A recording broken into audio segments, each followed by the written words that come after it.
بسم اللہ الرحمن الرحیم۔ السلام علیکم۔ جی ناظرین، آپ نے جو اللہ کی رضا کے لیے فطرانہ ادا کرنا ہے، جو صدقہ فطر آپ نے دینا ہے، اس کی مقدار کیا ہے؟ گندم کے اعتبار سے ادا کرنا چاہتے ہیں، جو کے اعتبار سے ادا کرنا چاہتے ہیں، کھجور کے اعتبار سے ادا کرنا چاہتے ہیں، کشمش کے اعتبار سے ادا کرنا چاہتے ہیں، پنیر کے اعتبار سے ادا کرنا چاہتے ہیں، ان کی الگ الگ مقدار ہے، وہ میں آپ کو بتا دیتا ہوں۔ یاد رکھیں، اس چیز کی مقدار کے برابر آپ وہ چیز بھی دے سکتے ہیں، گندم بھی دے سکتے ہیں، لیکن آپ کوشش یہ کریں کہ اس چیز کی جو قیمت بنتی ہے وہ فطرانے کی صورت میں آپ ادا کریں، تاکہ جو غریب لوگ ہیں وہ اپنی مرضی سے، اپنی خواہش کے مطابق جو چیز لینا چاہیں وہ لے سکیں۔ تو کم از کم جو فطرانے کی مقدار ہے، گندم کے اعتبار سے جو 2 کلو گرام کی قیمت ہے آٹے کی، وہ 125 روپے بنتے ہیں۔ یہ کم از کم حد ہے۔ اگر کوئی 125 روپے ادا کرتا ہے تو اس کی طرف سے جو فطرانہ ہے وہ ادا ہو جائے گا۔ لیکن کوشش آپ یہ کریں، اگر آپ کو اللہ تعالیٰ نے مالی طور پر زیادہ سٹرانگ بنایا ہے، صاحب ثروت بنایا ہے، تو آپ اپنی مالی حیثیت کو بھی دیکھیں اور اس حساب سے آپ فطرانہ ادا کریں۔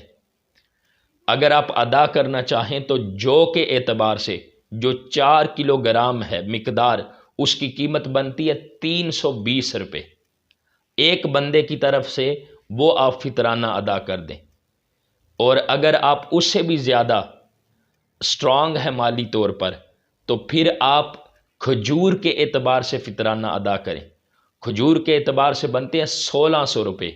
4 کلو گرام جو کھجور ہے اس کی قیمت 1600 روپے بنتی ہے۔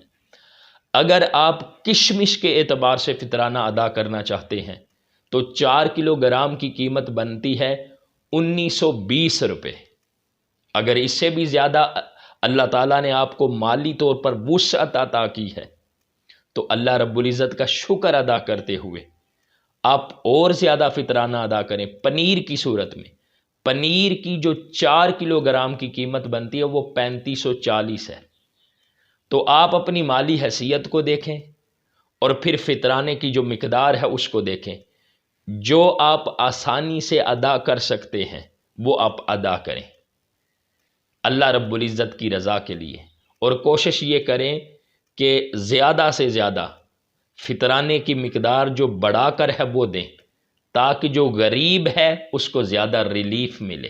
اور آپ نے صدقہ فطر گھر کے جتنے افراد ہیں، بچے ہیں، پھر گھر کے اندر کوئی مہمان آیا ہے یا بیوی ہے جو صاحب نصاب نہیں ہے، اس کی طرف سے بھی آپ نے فطرانہ ادا کرنا ہے۔ اور کوشش یہ کریں جب آپ بڑھا کے دیں گے تو اللہ تعالیٰ آپ کے مال کے اندر اور زیادہ وسعت عطا کرے گا، برکت عطا کرے گا۔ اللہ تعالیٰ ہم سب کو دین اسلام کے بنیادی مسائل سمجھنے کی توفیق عطا فرمائے۔